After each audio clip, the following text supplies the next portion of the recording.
Bienvenue sur CivilNet. Mon invité est Stepan Asturian. Il est professeur et directeur du Centre d'analyse des politiques de l'Institut des sciences sociales Turpangian de l'Université américaine d'Arménie. Bonjour, monsieur Asturian. Bonjour, madame.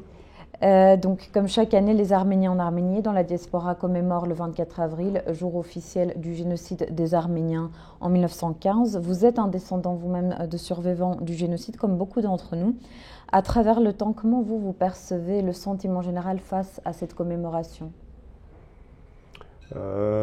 C'est difficile à définir parce que les choses dépendent des communautés, des régions, des États, etc.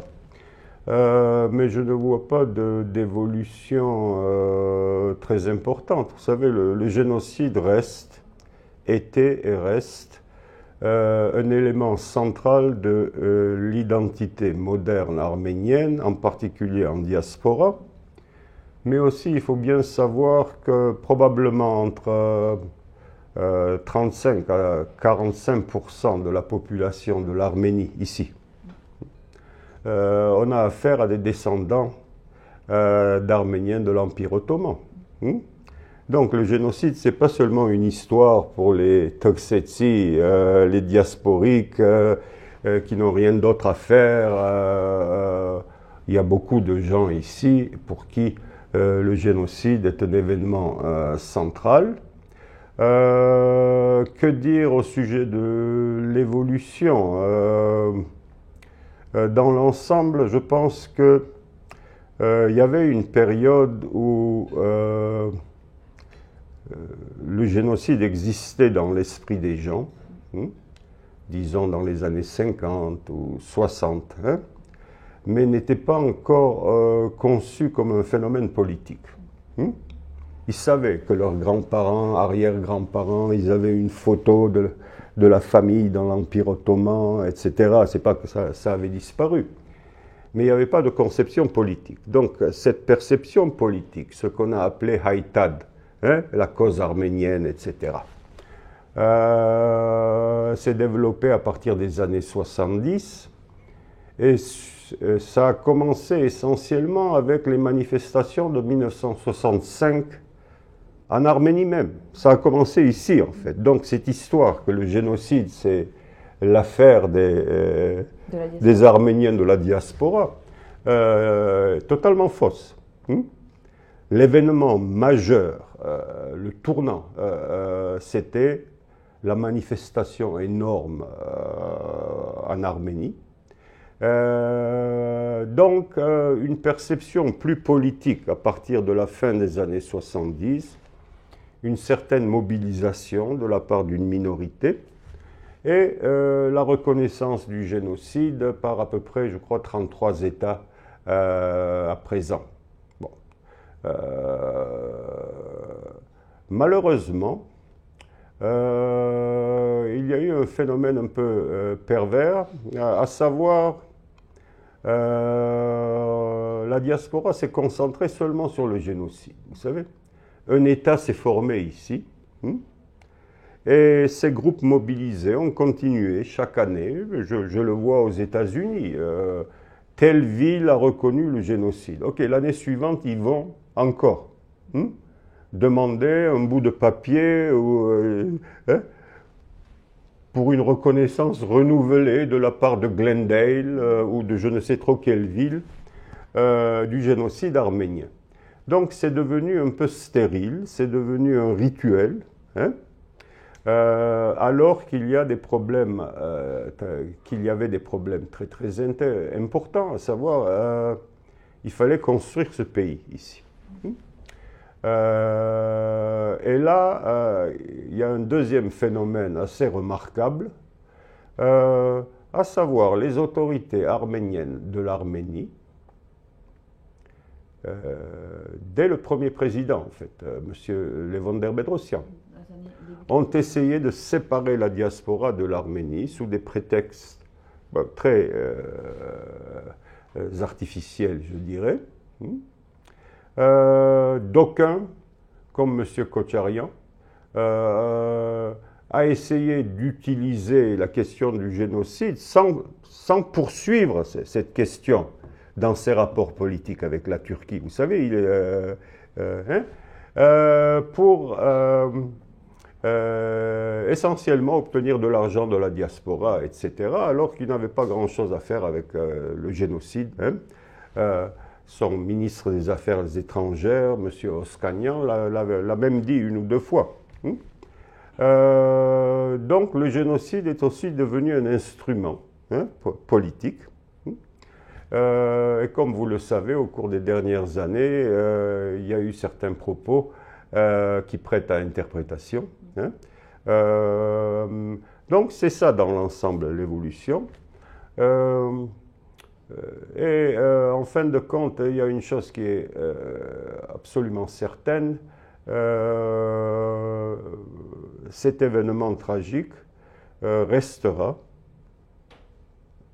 le pilier central de l'identité arménienne.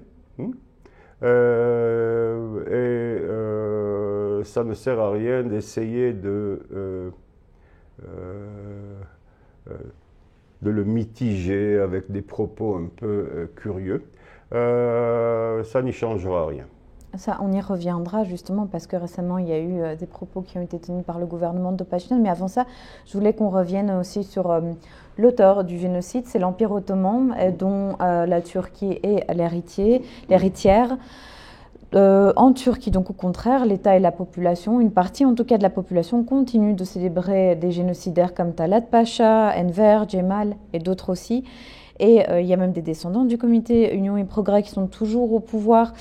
Et c'est un peu difficile maintenant de croire que de telles attaques puissent être possibles envers les Arméniens sans la participation de la Turquie dans ce qui est en train de se passer actuellement entre l'Arménie et l'Azerbaïdjan.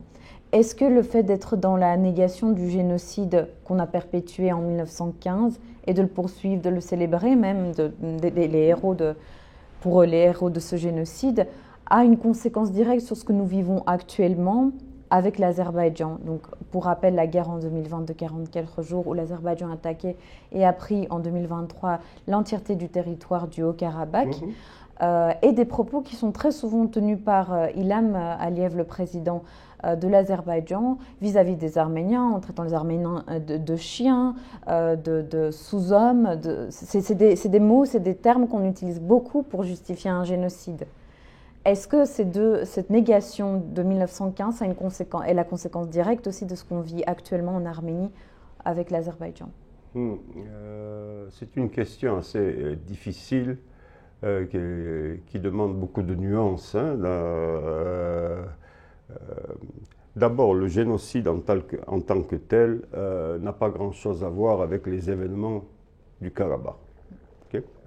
La nature du génocide est très différente. Ses causes, etc., sont très différentes de ce qui s'est passé au Karabakh. Ça, c'est le point de départ. La deuxième question, c'est que oui, nier un génocide, on peut généraliser et dire que ça facilite sa reproduction, dans l'ensemble, comme ça, en général. Donc ça, c'est le deuxième point. Le troisième point, c'est que l'Azerbaïdjan est un État récent, un peuple aussi récent. Et quand je dis cela, ça ne veut pas dire que on est meilleur quand on est plus vieux, plus ancien. Vous voyez, il y a beaucoup de gens qui sont très fiers. Ça fait 3000 ans, d'aucuns 8000 ans maintenant. Ici, vous savez, les États-Unis, c'est pas même 250 ans. C'est la première puissance mondiale. L'Allemagne a été unifiée autour de 1870. Etc. Donc, tout ça, c'est des absurdités. Mais pourquoi je mentionne l'Azerbaïdjan? Pour une raison très simple. L'Azerbaïdjan utilise le thème du génocide pour se présenter en victime. Donc, ils ont des commémorations du génocide commis par les Arméniens contre les Azerbaïdjanais 2 ou 3 fois par an. Il y a des événements qui ont eu lieu au cours de la Première République, il y a Khojalou, naturellement, etc. hein. Donc, leur politique est très simple à comprendre, en fait, parce que cette politique s'applique à tout. Hein. C'est l'effet de miroir. Hein. Si vous leur dites, vous avez massacré la population de Sumgait, vous avez commis épurement ethnique à Bakou, à Kirovabad, etc. Vous avez tué des gens, vous avez déporté des centaines de milliers d'Arméniens. La réponse, ça va être que c'est vous qui avez commis un génocide. C'est très simple. Et maintenant, on parle, vous voyez l'effet de miroir, hein.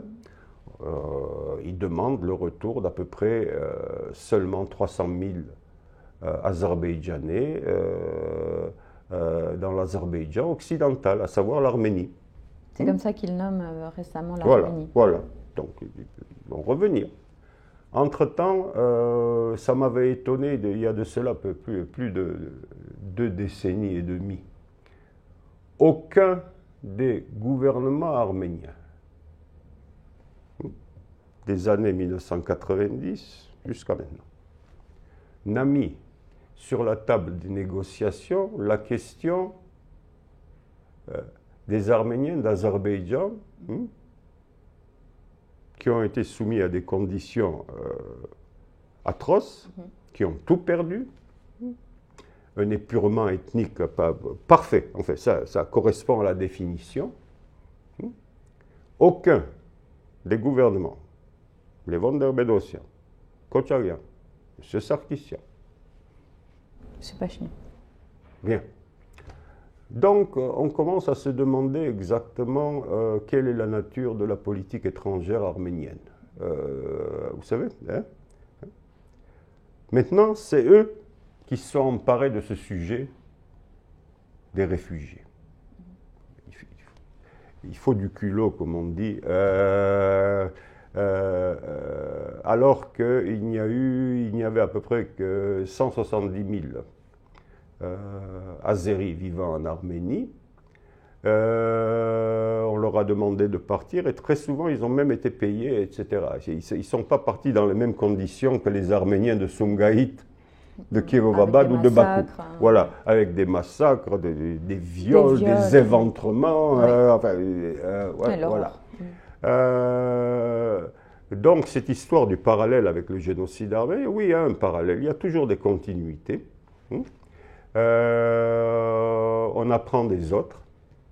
L'Azerbaïdjan a très bien appris, a su aussi utiliser des atrocités pour une guerre psychologique. Vous savez, hein, on mutile une femme qui faisait partie de l'armée arménienne, on met des photos pour que vous voyez, sachez, on décapite.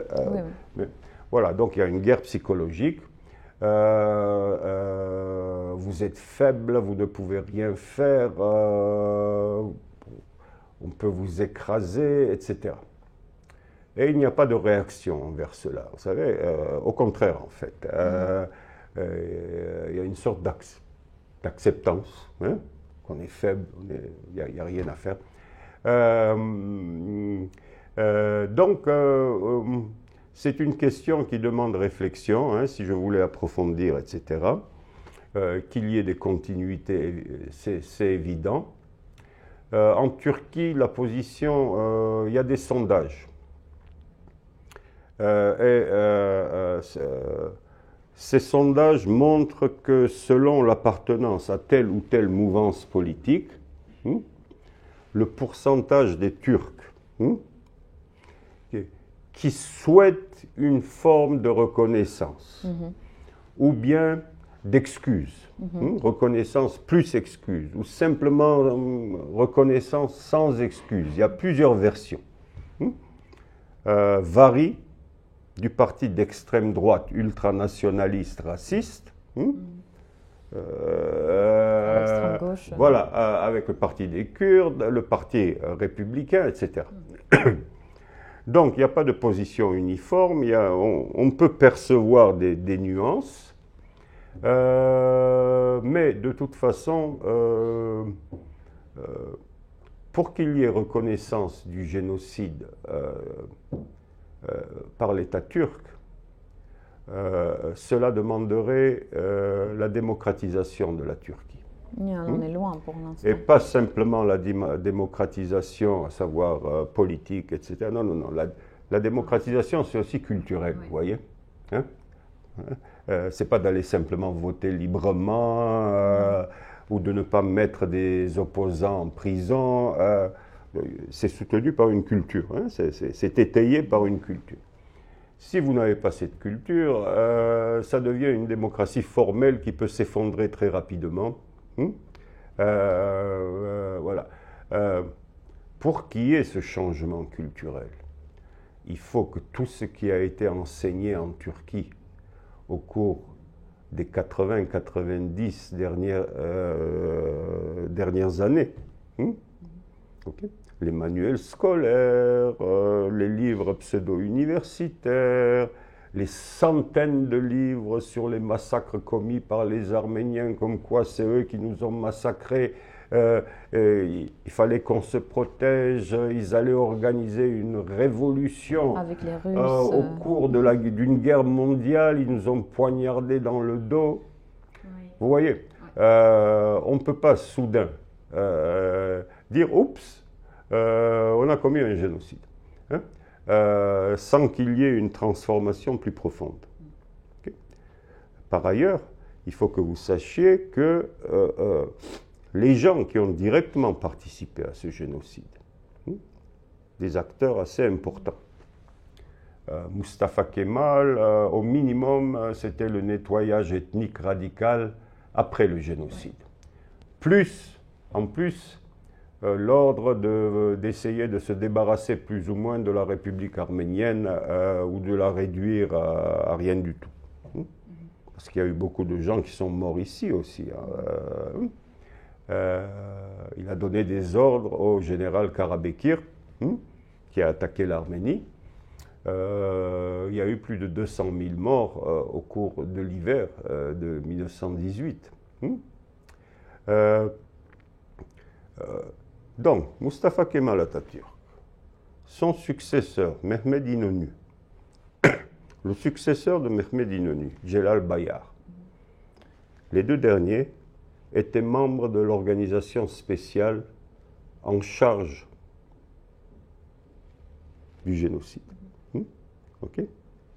Et ils sont devenus présidents de la Turquie moderne. Donc, jusqu'à 1960 à peu près, la Turquie a été dirigée au sommet de l'État par des gens qui avaient directement participé au génocide. Donc, de mon point de vue, la reconnaissance du génocide par la Turquie, si jamais elle a lieu, sera liée aussi à une démocratisation de la société turque. Et pour l'instant, je ne suis pas très optimiste. Oui, non, c'est sûr. Mais au-delà du fait de nier le génocide, ce qui est intéressant dans le cas de la Turquie, c'est qu'elle elle s'implique en fait dans la guerre.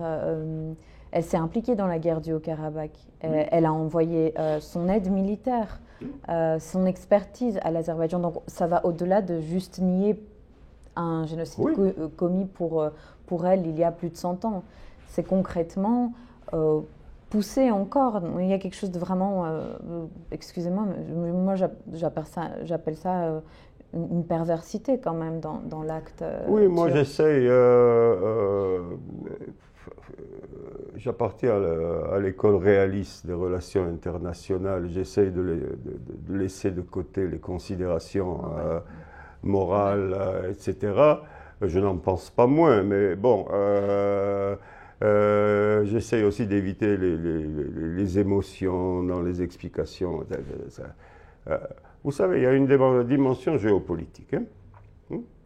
Le projet de créer une sorte d'union des peuples turcs allant de la Turquie jusqu'à l'Asie centrale un projet très difficile en fait, hein, l'ancien projet pan-turc. Oui. Maintenant, ils ont à faire face en Asie centrale à la compétition de la Chine, la Russie qui essaye d'y rester. Donc, ça ne va pas avoir lieu demain, toute cette histoire. Mais ce dont ils avaient besoin, c'est d'établir un lien direct entre la Turquie et l'Azerbaïdjan. C'est l'étape initiale. Hein. Par la suite, il y a la mer Caspienne, il y a le Turkménistan. Hein. Donc, il faut voir le projet, l'histoire du Karabakh fait partie d'un projet beaucoup plus vaste. Okay.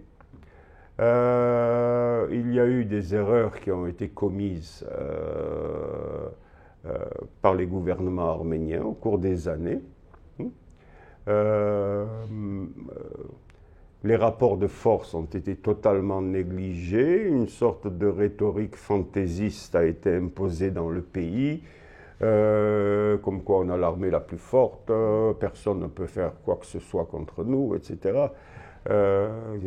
J'ai été exposé à ces propos directement par certaines personnes, vous savez, donc...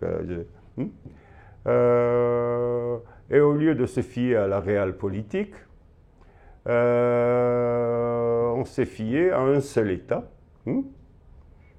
en particulier les chefs du Karabakh. Ils étaient certains jusqu'au dernier jour.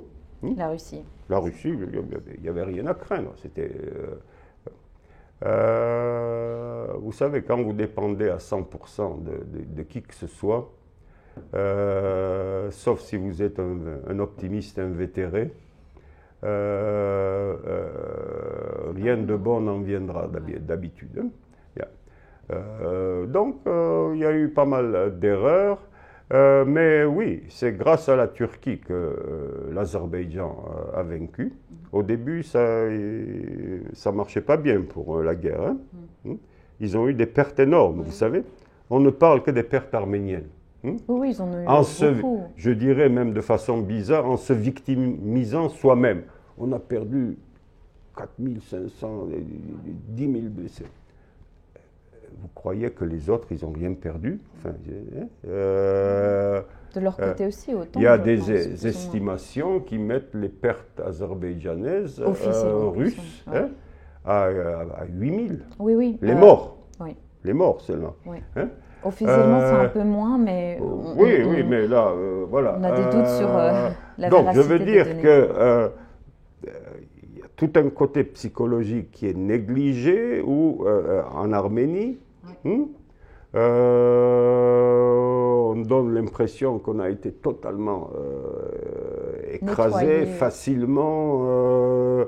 Okay. Non, c'est quand les généraux russes ont pris en main directement, après les 3 premières semaines spécialement, c'est eux qui dirigeaient l'armée azerbaïdjanaise. Et vous avez raison, oui, ils ont collaboré. Et ils vont collaborer encore. Hein? Vous vous rappelez, il y a de cela quelques années, la condition principale pour que la frontière soit ouverte, etc., les rapports diplomatiques établis entre l'Arménie et la Turquie, c'était la résolution de la question du Karabakh. Oui.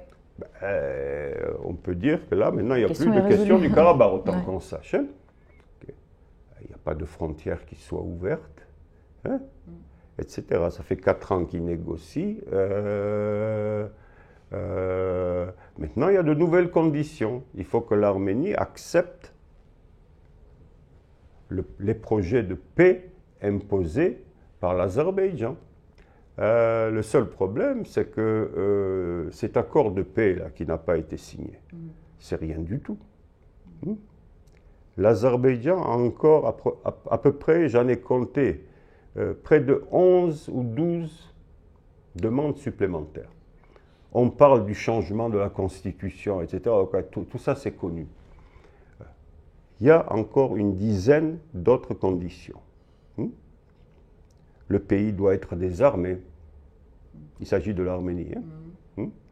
Il faut que vous vous arrêtiez les criminels de la première guerre du Karabakh, hein, et que vous les envoyiez à Bakou. Il faut aussi renvoyer les les jugements dans les cours européennes. Il faut arrêter ça. Ouais. Mais vous devez nous donner les criminels de la première guerre du Karabakh. Et je peux continuer. Naturellement, le groupe de Minsk doit être dissous, etc. Mais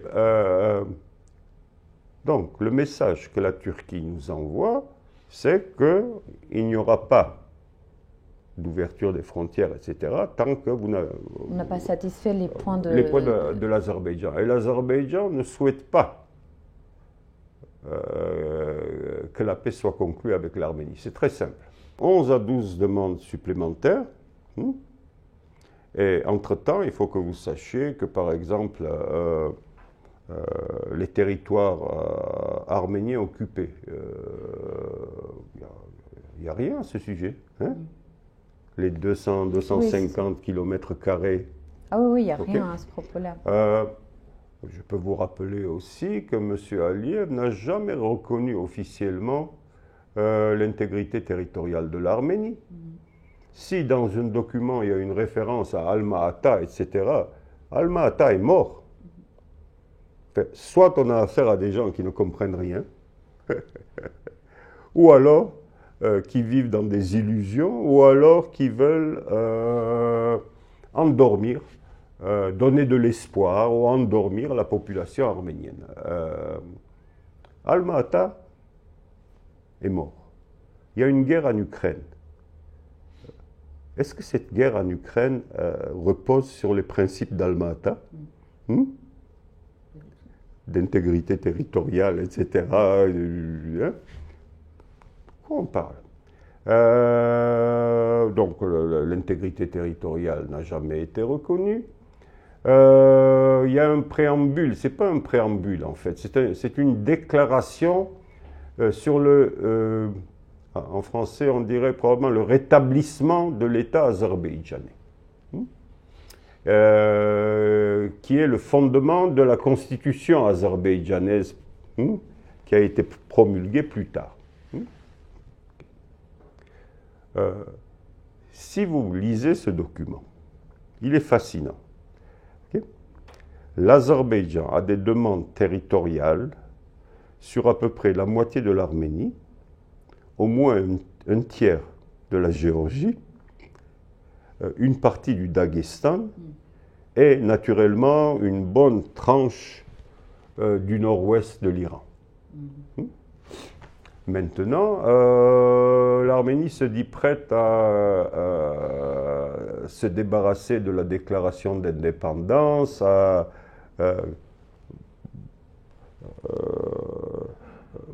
écrire une nouvelle constitution, etc. Oui. Voilà.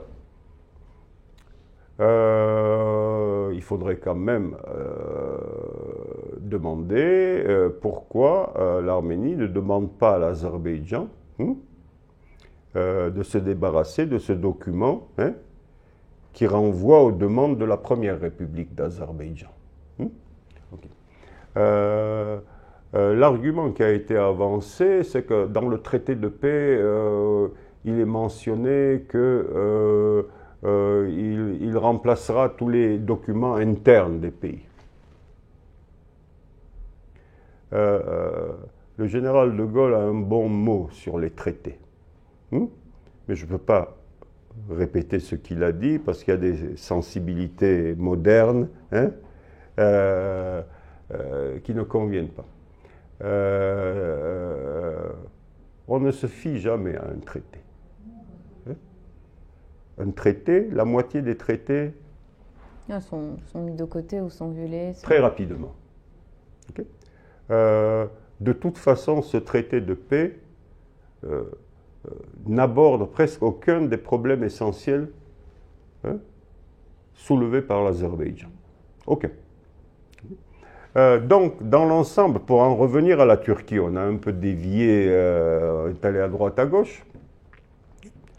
La Turquie a maintenant changé sa position et demande, impose en fait, plus de conditions pour ouvrir la frontière, établir des relations diplomatiques, etc. Donc il y a une continuité très claire, il y a une collaboration entre ces deux États, et la collaboration n'est pas, contrairement à ce que les Arméniens, la plupart des Arméniens croient, ce n'est pas simplement la Turquie qui a des leviers de pression sur l'Azerbaïdjan. C'est aussi l'Azerbaïdjan qui a sur la Turquie. Le gaz, etc., va passer par l'Azerbaïdjan. La Turquie a besoin d'être renflouée. De plusieurs sources, j'ai pu entendre qu'il y a des rapports assez personnels, financiers, entre les chefs d'État de ces deux pays, par exemple. La Turquie est très probablement le premier pays à recevoir de très gros projets de reconstruction dans les zones libérées, le Karabakh, les régions... Entre guillemets, les zones libérées. Oui, oui, naturellement, c'est ce que je faisais avec mes doigts. Donc il y a des intérêts économiques énormes. On parle de milliards ici, pas de petites sommes de 50 millions de dollars, etc. Donc il faut être assez naïf pour croire que parce que tel ou tel officiel turc a donné l'impression qu'il y a du progrès, etc. Voilà. S'il y a du progrès, il y a du progrès depuis 4 ans déjà. Voilà. Pas vraiment. Et alors, du coup, justement, pour en revenir, on va se recentrer sur l'Arménie. En Arménie aussi, on a récemment le gouvernement de Nikol Pachinian, le Premier ministre arménien, qui a tenu des propos qui ont beaucoup choqué dans la diaspora, mais aussi en Arménie, beaucoup. C'était une remise en cause du nombre de victimes de 1915, où il disait que c'était l'Union soviétique, que les chiffres avaient été changés pour servir une idéologie politique de l'époque, non pas que c'était un chiffre erroné, 1,5 million, mais plutôt que c'était... Il convenait de compter les morts. Voilà, de compter les morts pour être certain. Voilà, plus sûr. Et oui. Encore récemment, Pachinian disait que pour l'avenir de l'Arménie et de ses relations diplomatiques, il était préférable de mettre, c'est pas exactement les mots, mais l'idée générale, c'est de mettre pour l'instant de côté les requêtes que l'Arménie a vis-à-vis du génocide des Arméniens. Qu'est-ce que vous pensez de ces discours-là? En fait, les propos, oui, il y avait cette position que le génocide ne peut pas être un pilier central des relations internationales de l'Arménie. Mais cette position, c'est la même que celle de Kocharian, en fait, celle de Levander Bedosyan et de Sarkissian. Okay, donc là, il n'y a rien de nouveau. Là où il y avait quelque chose d'assez nouveau, au cours de sa rencontre, je pense qu'en Suisse, oui, c'est ça. Avec des membres de la communauté arménienne, c'est quand notre Premier ministre s'est demandé quelles étaient vraiment les raisons, si on savait quelles étaient les raisons qui ont conduit au génocide, les causes. Il apparaît que ce n'est pas très clair pour lui.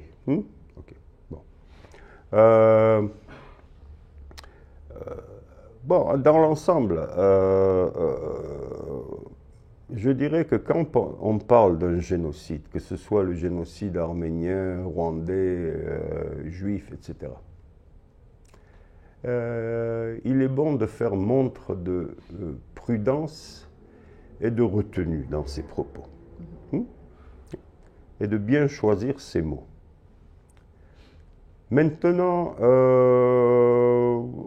de formation, je suis historien, bien que j'ai pris pas mal de classes en sciences politiques et que j'enseigne aussi, la diplomatie, etc.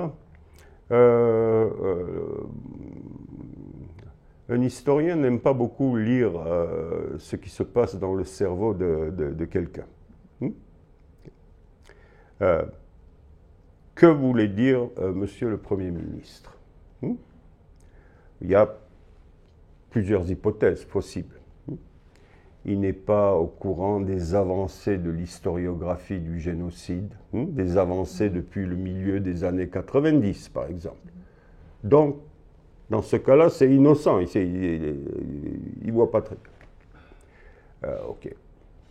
Deuxième possibilité, il connaît les causes du génocide, mais il suggère qu'en fait aussi les Arméniens, les Russes, portent une part de responsabilité. Ça, c'est une deuxième possibilité. La troisième possibilité, c'est qu'il renforce le message qu'il avait déjà envoyé à la Turquie, comme quoi le génocide n'est pas, c'est pas notre obsession en politique étrangère. Vous voyez ce que j'ai dit là devant les Arméniens? Donc il y a plusieurs hypothèses. Tout ça c'est hypothétique. Bon, comme je vous l'ai dit, un historien n'aime pas lire ou projeter des explications dans les cerveaux des autres, sauf s'il a des preuves concordantes de plusieurs sources, évidemment. Donc, ces propos, oui, je pense qu'il a par la suite essayé un peu de les modifier ou de les clarifier. Mais ça fait partie apparemment d'une chaîne. Je me souviens, le député M. Kocharyan, pas l'ancien président, je crois qu'il est le président de la commission des armées ou de je ne sais trop quoi, de la défense, lui aussi s'était exprimé comme quoi il convenait, il fallait essayer de savoir combien de personnes étaient mortes. Personne ne peut compter les morts, vous savez. C'est le mot approximativement qui les dérange, on dirait.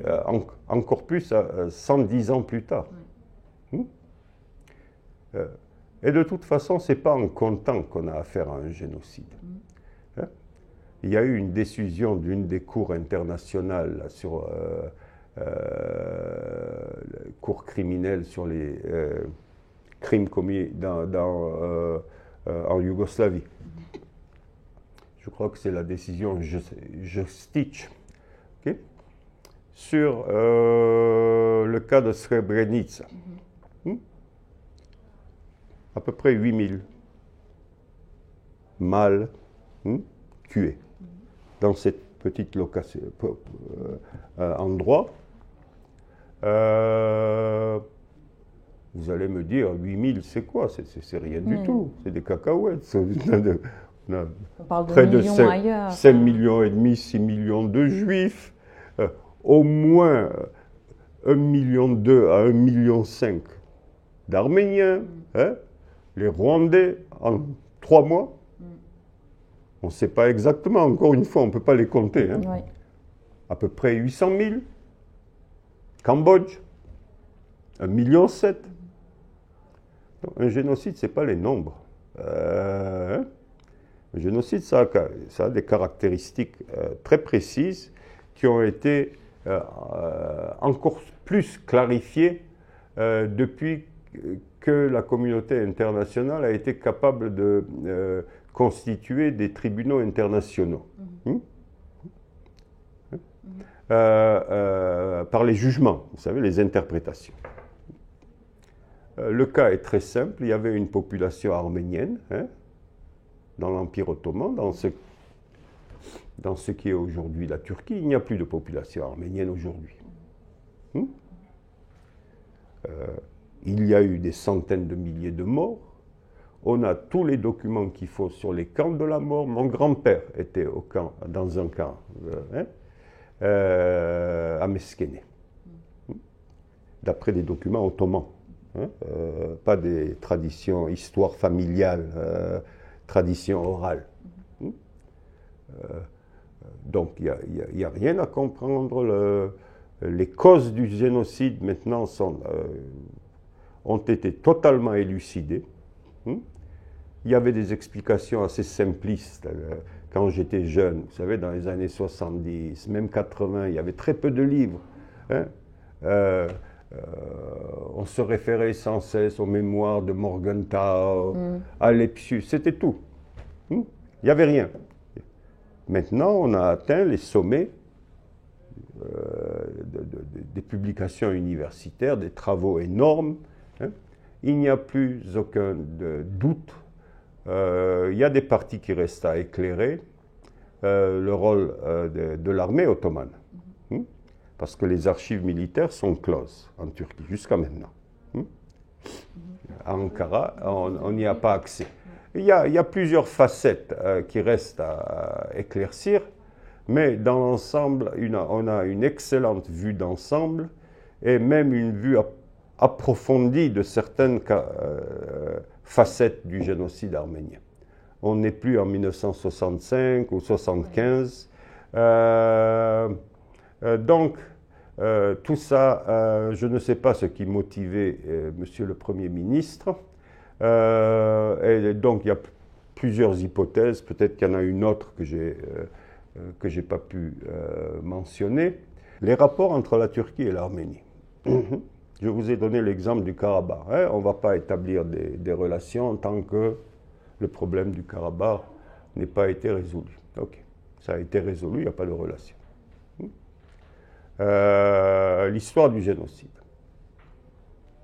Imaginons que l'Arménie nie le génocide demain. Un cas absurde. Hein? L'Arménie dit le génocide voilà, n'a jamais existé. Il n'y a jamais eu de génocide, c'était un truc interethnique, c'était triste, des deux côtés, pas mal de gens sont morts. Oui, un peu plus d'Arméniens, mais bon, bon, supposons. Hein, je me comporte en provocateur ici. Okay.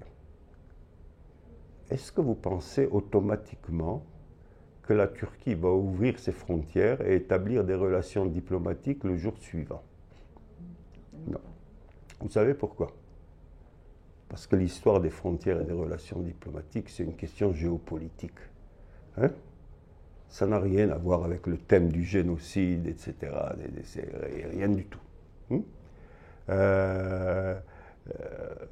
Le seul cas de figure, et ça a été mentionné au cours de la conférence que j'ai organisée,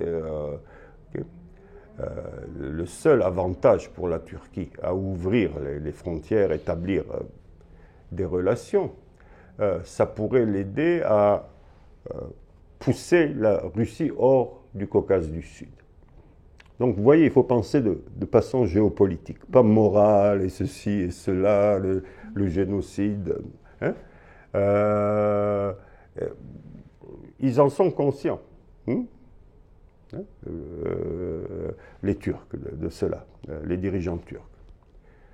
Mais la Turquie, les décisions essentielles sont prises par M. Erdogan et il semblerait qu'il ait certains intérêts, directs et indirects, à collaborer avec M. Aliyev. Donc il est très peu probable, je pense, et je souhaite que je me trompe, j'en sais trop rien. Okay? Parce que d'aucuns disent qu'il y a eu des progrès, etc. On peut s'attendre à une bonne surprise. Il y a quelque temps, j'avais vu des articles. La Turquie est maintenant un peu excédée par les excès de M. Aliyev. Tout ça. Je souhaiterais y croire, mais je n'y crois pas. Voilà. Merci beaucoup, Monsieur Astorian, pour cette interview. C'est moi qui vous remercie. Merci à vous d'être resté avec nous et continuez à suivre CivilNet.